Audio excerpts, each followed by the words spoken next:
What does it mean to say that a story is better than the real? We love that line, story's better than the real, because one of the things that we've figured out is, story is a thing that's different than real life.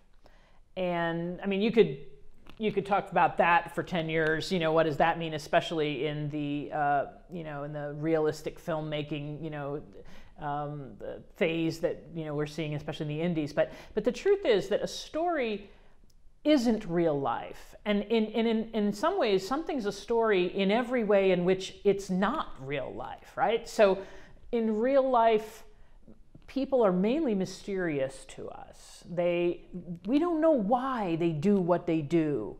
We don't have access to their motivations.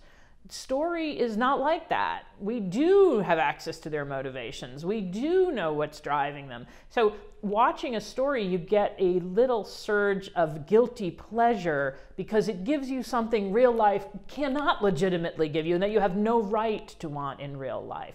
So if a movie when we read a script, if it doesn't give that access, if it doesn't clarify the motives of a character really, what they want and what they need and what's driving them, it's a bad story, because that's one of the things that people expect in story, that they're going for is access, emotional access. Mm-hmm. And another way that story is better than the real is that the settings are more interesting than our everyday lives. We don't go to the movies to watch somebody, in the bathroom for an hour getting ready for work. That's our everyday mundane life. We go to the movies to see beautiful landscapes and beautiful vistas, and to see quirky worlds and quirky arenas that are more interesting than our everyday world. And similarly, the characters in movies, we like them because there is something just a little bit, they're like us, but they're just a little bit better than us. And that's the quality of a hero, is somebody who aspires to do the things that we could grow up to do, that are within reach of what we could do, but are just, they're just going a little bit more beyond what we might be doing in everyday life. Yeah. Another way stories are better than the real is that they're structured around a theme. They're structured around some universal truth about human life. And this is not your real life, right? Your real life, if I say to you, how did you learn, what's some big lesson you learned? And you say to me, well, I learned that it's important to be truthful. I learned this, by the time I was 30, that I wasn't going to lie anymore. And it's like, okay, so that means you probably had 1,000 little incidents from the time you were 4 and started talking, where you started to learn, when I lie, I get in trouble, and having to juggle storytelling and, and all of this stuff. And so finally at the age of 30, you go, boing, I'm not going to lie anymore, right? But it's this cumulative thing that, well, in a movie or in a story, this happens in 2 hours, where you take out all the other lessons that people are learning, and you say, we're just going to look at how Luke learned that he needs to trust the Force, right? In Star Wars. We're not going to look at all Luke's other problems, that he's a slob, or he has issues with women, or that he's got jealousy stuff. No, we're just going to hone in on that. So it's a very unnatural, structured around a theme experience. So when we read a screenplay, that it just seems to be all over the place, we say to people, this isn't going to work as a story, because the audience doesn't get, what are we talking about here? What is this about? And that's one of the big notes that we end up giving all the time, that the writer hasn't been able to really say, this story is about this, and so I'm going to eliminate everything that isn't about that, the big idea. The writer sometimes just never made that choice. And so you stand back from the screenplay and you say, I don't know what this comes down to in the end. I don't know what this is really about.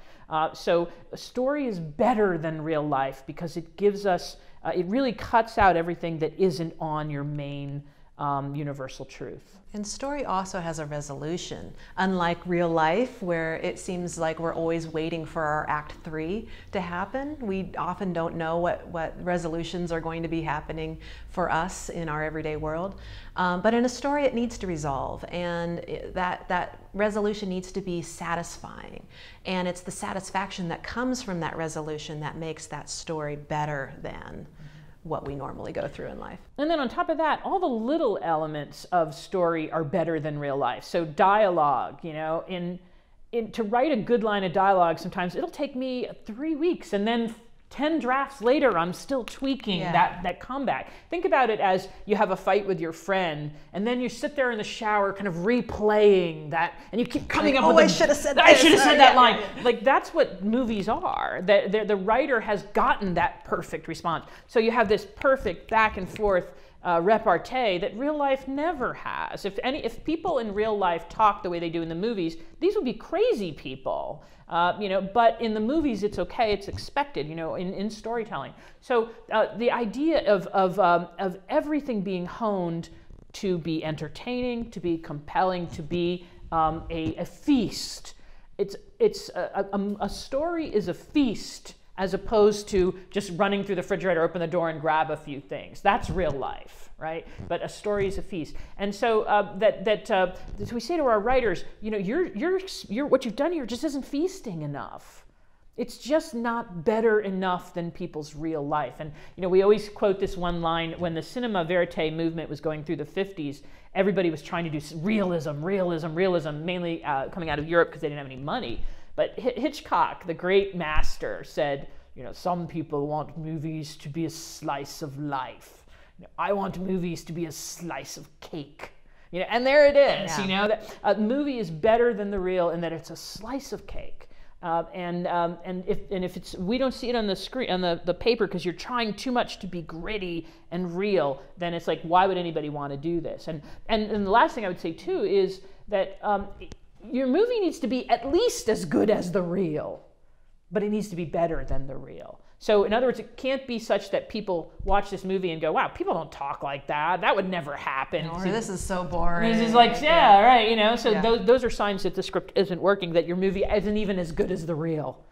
So you got to get to the real, and then you got to push it and be better than the real.